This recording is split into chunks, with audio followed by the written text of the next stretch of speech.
Hey guys, तो ये video है मेरा इंटरव्यू एक्सपीरियंस विद मोटोरोला।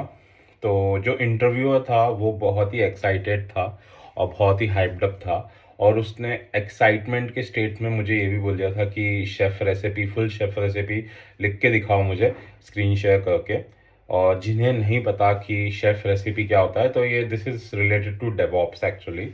तो उसमें क्या रहता है, एक टेम्पलेट दिया रहता है और उसमें हम लोगों को मतलब वीएम्स की जो प्रॉपर्टीज़ है वो फिल आउट करनी पड़ती है। And apart from that there are some other basic things as well that need to be fill out. तो कंपनीज में बेसिकली एक टेम्पलेट दिया रहता है, उसमें वैल्यूज फिल करनी पड़ती है, राइट। तो मैंने उसको बोला भाई कि मुझे पता है कि फुल शेफ रेसिपी तो खुद से नहीं लिख सकते, तो और कंपनीज क्या प्रोटोकॉल्स फॉलो करती है वो मुझे पता है, तो मैं तो नहीं लिख पाऊंगा। तो वो बोला ठीक है। और मतलब जब मैं उससे बात कर रहा था तो मुझे मतलब पता चल गया था कि वो एक यूनिकॉर्न कैंडिडेट ढूंढ रहा है। मतलब उसके पास जो जेडी थी तो उसमें वो हर एक चीज़ उसको चाहिए थी कि भाई ये बंदे को आनी चाहिए हर एक चीज़। मतलब तुमको हर एक चीज़ कैसे आ सकती है, तुम खुद ही सोच के देखो, तुमको हर एक चीज़ कैसे आ सकती है। कुछ चीज़ तो ऐसी, एक कोई एक चीज़ या कोई एक टेक्नोलॉजी तो ऐसी रहेगी, या कुछ एक चीज़ तो ऐसा रहेगा कि जो तुमने नहीं किया हो या जो तुमको नहीं आता हो और तुमने किसी के हेल्प के थ्रू किया हो या फिर इंटरनेट से किया हो देख के, राइट। ऐसा तो होगा ही, राइट। मतलब हर कंपनी अलग अलग टेक्नोलॉजीज पे काम करती है। तो इट्स नॉट पॉसिबल कि भाई जो हर कंपनीज काम कर रही है वो सब कुछ है, राइट। जो तुम्हारी कंपनी में काम होता है टेक्नोलॉजीज पे और जो टेक स्टैक है, तो उसको उसका तुम बता सकते हो, राइट। मगर हर हर टेक्नोलॉजी तो तुम एक्सपेक्ट नहीं कर सकते ना कैंडिडेट से। मगर वो एक्सपेक्ट कर रहा था कि हमारा जो जेडी है उसमें सब कुछ, मतलब सब कुछ जो लिखा है वो सब कुछ आना चाहिए आगे वाले बंदे को। तो जो इंटरव्यूअर आया था ना, तो वो मेरा सीवी पढ़ के नहीं आया था। हाँ, वो वहाँ पे आके कुछ और ही बोल रहा था कि मुझे कुछ और ही चाहिए। तो मैंने बोला यार, मतलब मैं मन में सोच रहा था कि भाई तूने सीवी भी नहीं पढ़ी मेरी, राइट, और ऐसे ही मुंह उठा के आ गया। जब कंपनी वाले तेरे को फ्री टाइम दे रहे हैं या फिर पैसा दे रहे हैं तो तू इंटरव्यू कंडक्ट कर रहा है। इतना मुझे उसने ग्रिल किया राउंड वन में इंटरव्यू के। फिर उसके बाद मुझे एचआर से ईमेल आता है एक हफ्ते बाद कि आपका राउंड वन क्लियर हो गया। तो आई वॉज क्वाइट एक्साइटेड, चलो भाई मतलब कुछ तो समझा वो बंदा, मतलब थोड़ी अंडरस्टैंडिंग थी उसमें। फिर उसके बाद एक हफ्ता हो गया। उसके बाद इंटरव्यू मुझे एचआर का ईमेल आया कि आपका फर्स्ट राउंड क्लियर हो गया। तो मैं I waited for 1 week for the second round of interview to be scheduled. तो उसके बाद मैंने ही एचआर को मतलब ईमेल किया कि क्या हुआ, तूने इंटरव्यू शेड्यूल क्यों नहीं किया।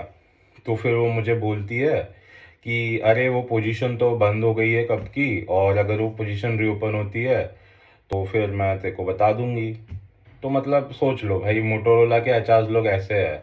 मतलब इन लोग कर क्या रहे हैं, एचआर लोग कर क्या रहे हैं। प्रेसिडेंट है, वाइस प्रेसिडेंट है कंट्री के, प्राइम मिनिस्टर है, क्या कर क्या रहे हो तुम यार। मतलब सीईओ वगैरह हो क्या कोई कंपनी के। मतलब एक ईमेल लिख के भेजना नहीं होता इन लोगों को कि भाई पोजीशन होल्ड पे चली गई है या पोजीशन क्लोज हो गई है तो we will let you know. मतलब ऐसे, मतलब जितने भी मतलब देहाती गवार झोपड़पट्टी के जो रहते हैं ना, वो एचआर बनते हैं। मतलब इन लोग क्या करते हैं, बीए इन साइकोलॉजी कर लेते हैं या फिर आर्ट्स कर लेते हैं या एमबीए कर लेते हैं, ठीक है, एमबीए इन एचआर, ठीक है। और इन लोग बन जाते हैं कंपनी के एचआर। नॉन टेक्निकल पीपल रहते हैं, ठीक है। इनमें ना कर्टिसी रहती है किसी नाम की किसी चीज़ की, ना कोई मैनर्स रहता है। मतलब मतलब मतलब इनको तो मतलब इन लोगों से बदला लेना या फिर मतलब इन लोगों के पीछे पड़ना कि तुमने ऐसा क्यों बिहेव किया मेरे साथ और तुम ऐसे क्यों बिहेव कर रहे हो। मतलब दिस इज़ लाइक नॉनसेंस। तुमने एमबीए किया इन एचआर, राइट। तो उसमें एक सब्जेक्ट भी रहता है कि how to treat candidates and how to be a professional actually in a company.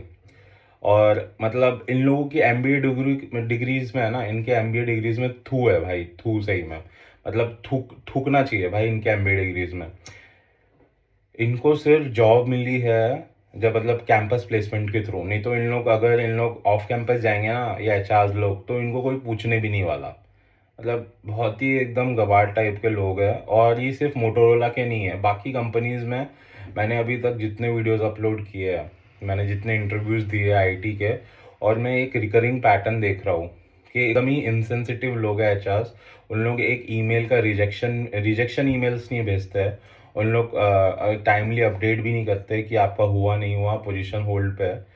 मतलब इन लोग बस साइलेंस को एज अ ट्रीट करते हैं कि आगे वाला बंदा समझ जाएगा। मतलब सीरियसली तो आईटी सेक्टर अभी तो बहुत ही एकदम मतलब डाउनफॉल पे है because of open AI and AI. और अगर अगर आप कोई स्टूडेंट हो तो मैं आपको रिकमेंड करूँगा कि भाई कंप्यूटर साइंस में इंजीनियरिंग कभी मत करना, बीटेक एमटेक मत करना कंप्यूटर साइंस में। क्योंकि अभी एआई के वजह से मतलब बहुत ही गंदी हालत है कंप्यूटर साइंस की। तो अब कंप्यूटर साइंस के अलावा कोई दूसरी अगर फील्ड मतलब तुम जाना चाहते हो तो उसमें जाओ। मेरे ख्याल से वीएलएसआई डिज़ाइन करके एक फील्ड है। अगर वो कर सकते हो तो कर लो, मगर कंप्यूटर साइंस मत करना, मतलब बहुत ही बेकार है और बहुत ही गंदे हाल है कंप्यूटर साइंस वाले ग्रेजुएट्स के। ठीक है, okay. So this was my experience with Motorola. I hope you liked it, and if you liked it, please like and subscribe. See you guys next time. Peace for now.